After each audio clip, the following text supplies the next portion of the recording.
अस्सलाम वालेकुम दोस्तों। हज़रत इब्राहीम अलैहिस्सलाम के दो बेटे थे। बड़े बेटे का नाम इस्माइल अलैहिस्सलाम था और छोटे बेटे का नाम इसहाक अलैहिस्सलाम था। हज़रत इब्राहीम अलैहिस्सलाम ने अपने बड़े बेटे यानी हज़रत इस्माइल अलैहिस्सलाम को मक्का में आबाद किया और उनके साथ मिलकर खाने काबा की तामीर कराई, और अपने छोटे बेटे यानी हज़रत इसहाक अलैहिस्सलाम को शाम में आबाद किया। उस वक्त मुल्क शाम में आज का सीरिया, जॉर्डन, फ़िलिस्तीन और लुबनान शामिल थे। मक्का में हज़रत इस्माइल अलैहिस्सलाम ने कबीला जुरहुम के साथ मिलकर ज़िंदगी गुजारी। मक्का में इसी तरह इस्लाम फैला और हज़रत इस्माइल अलैहिस्सलाम की औलाद बनु इस्माइल कहलाई। उसी तरह मुल्क शाम में हज़रत इसहाक अलैहिस्सलाम के दोनों बेटों यानी ईसाव और याकूब के ख़ानदान भी हुए। हज़रत याकूब अलैहिस्सलाम अपने ख़ानदान को लेकर फ़िलिस्तीन में आबाद हुए। उनका दूसरा नाम इसराइल था, इसलिए उनकी औलाद बनी इसराइल कहलाई। सदियों बाद बनी इसराइल में हज़रत मूसा अलैहिस्सलाम की पैदाइश होती है और फिर बनी इसराइल यहूदी कहलाने लगते हैं और वो हज़रत मूसा अलैहिस्सलाम के शरीयत को मानने लगते हैं।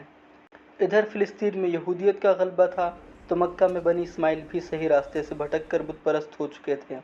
फिर फ़िलिस्तीन में हज़रत ईसा अलैहिस्सलाम की पैदाइश होती है तो कुछ यहूदी उन पर ईमान ले आते हैं जो बाद में ईसाई कहलाने लगते हैं। उसके बरक्स कुछ यहूदी हज़रत ईसा अलैहिस्सलाम को मानने से इनकार कर देते हैं और उनकी जान का सौदा रोमन्स से कर देते हैं। हज़रत ईसा अलैहिस्सलाम के इस दुनिया से चले जाने के बाद, मतलब जब वो आसमान पर उठा लिए जाते हैं, तब ईसाइयत का उरूज होने लगता है और रोमन्स हज़रत ईसा अलैहिस्सलाम के दीन पर ईमान ले आते हैं। उसके बाद यहूदियों और ईसाइयों के बीच में फ़साद होता है और यहूदी फ़िलिस्तीन छोड़कर यसरिब आ जाते हैं। इस तरह मुल्क शाम पर ईसाइयों की हुकूमत होती है। मक्का में हज़रत इस्माइल अलैहिस्सलाम के फॉलोअर्स जो बुत परस्त हो गए थे उनका गलबा था, जबकि मदीना में यहूदी अरबों के साथ रहा करते थे। उसी ज़माने में यमन पर एक बादशाह जिसका नाम रबिया बिन नस था हुकूमत किया करता था। उसने एक रात एक डरावना ख्वाब देखा। अगली सुबह उसने यमन के सारे जादूगरों और काहिनों को बुलाया और उनसे कहा कि मैंने रात को एक ख़तरनाक ख्वाब देखा है, क्या तुम मुझे सही सही ताबीर बता सकते हो? उन लोगों ने कहा कि ये तो ख्वाब सुनने के बाद ही पता चलेगा। सिर्फ दो काहिनों ने यह गारंटी ली कि वो ख्वाब की ताबीर बता सकते हैं। वो एक एक करके दोनों काहिनों को अपने पास बुलाता है और उनको ख्वाब बताता है। एक काहिन बोलता है कि सूडान या हबशा यानी एथोपिया की तरफ से एक हबशियों का लश्कर आएगा और उसकी हुकूमत को ख़त्म कर देगा। दूसरा काहिन भी यही बोलता है। रबिया बिन नस को यकीन हो जाता है कि उसकी हुकूमत को ख़तरा है, लिहाजा वो कैसर रोम यानी शाम के शहंशाह को ख़त लिखता है और उससे दरख्वास्त करता है कि उसकी फ़ैमिली की हिफाजत करे। रबिया बिन नस अपने ख़ानदान के सारे अफराद को लेकर नजरान चला जाता है और वहाँ रहने लगता है। उसका ख़ानदान वहाँ बड़ा होता है, उसके बच्चे भी बड़े होते हैं और उसका नजरान में इंतकाल हो जाता है।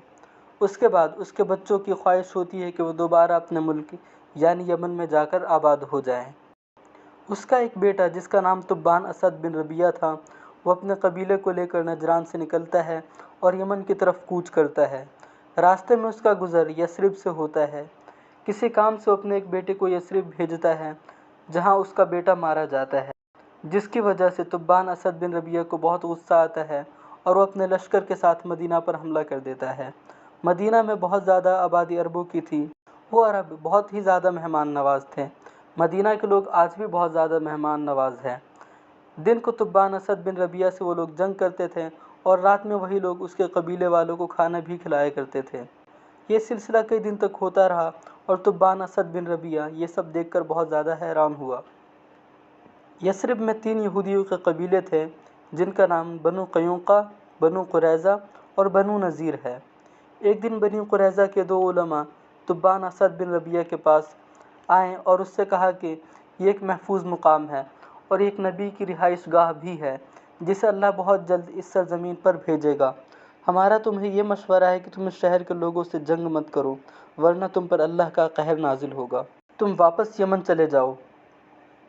जब तुब्बान असद बिन रबिया ने उन दोनों उलमाओं की ये बात सुनी तो उसके अंदर शौक़ जागा कि उनसे और भी बातें सुने। लिहाजा उसने उन दोनों उलमा को अपने पास रोक लिया और उनकी तालीमात को सुनकर उसने यहूदियत को कबूल कर लिया। उसने उन्हें अपना मुशीर ख़ास बना लिया। जब वो लोग यसरिब से यमन की तरफ रुख करते हैं तब उनका गुज़र हिजाज से होता है। वहाँ उनकी मुलाकात 2 अरबों से होती है। कबीले से ताल्लुक़ रखते थे जिससे कुरैश की दुश्मनी थी। وہ عرب تبان اسد کے خلاف سازش کرنا چاہتے تھے اور قریش کو بھی برباد کرنا چاہتے تھے۔ انہوں نے دیکھا کہ تبان اسد کے پاس ایک لشکر ہے، تو انہوں نے اس سے کہا کہ اگر تم مال و دولت اور خزانہ چاہتے ہو تو مکہ میں ایک گھر ہے جس کا نام کعبہ ہے، جس میں بہت زیادہ خزانہ رکھا ہوا ہے۔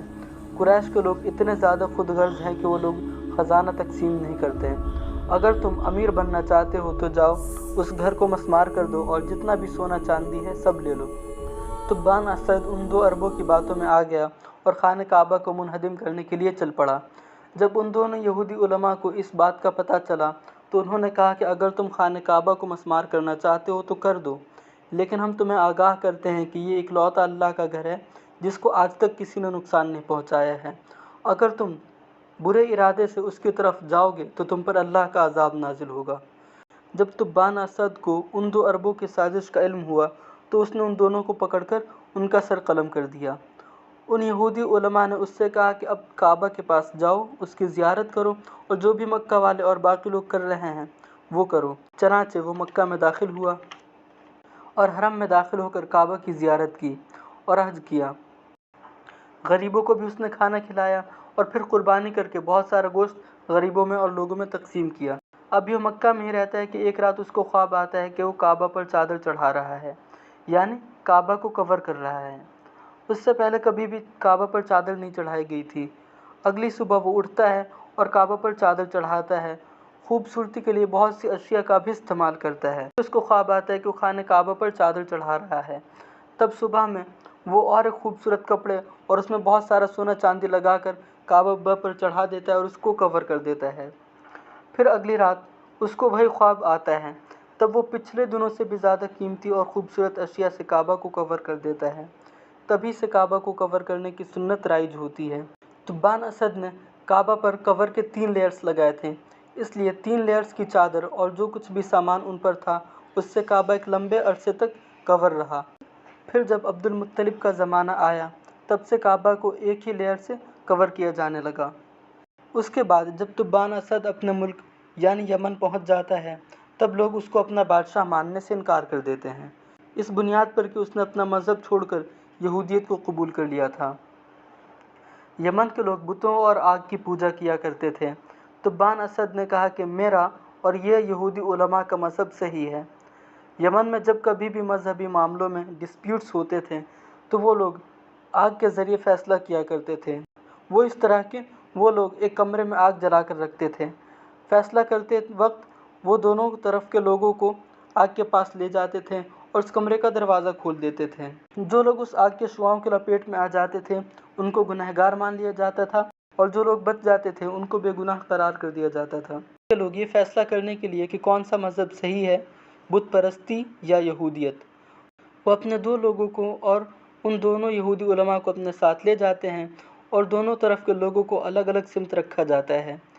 جب اس کمرے کا دروازہ کھولا جاتا ہے تب آگ کی شعاعیں یہودی علماء کی طرف بڑھتی ہیں، جس سے وہ ڈر کر بھاگنے ہی والے تھے کہ تبان اسد ان سے رکنے کے لیے کہتا ہے۔ تبھی اچانک آگ کی شعاعیں گھوم کر ان 2 بت پرستوں کی طرف بڑھتی ہیں اور ان کو جلا دیتی ہیں۔ ان کے بہت سارے لوگوں نے یہ واقعہ دیکھا تھا، اس لیے وہ لوگ ایک بہت بڑی تعداد میں یہودیت کو قبول کر لیتے ہیں اور اس طرح یمن میں یہودیت کا آغاز ہوتا ہے۔ آگے کے قصے کو ہم کسی اور ویڈیو میں جاری کریں گے انشاءاللہ۔ تب تک کے لیے جزاک اللہ خیرہ۔ السلام علیکم۔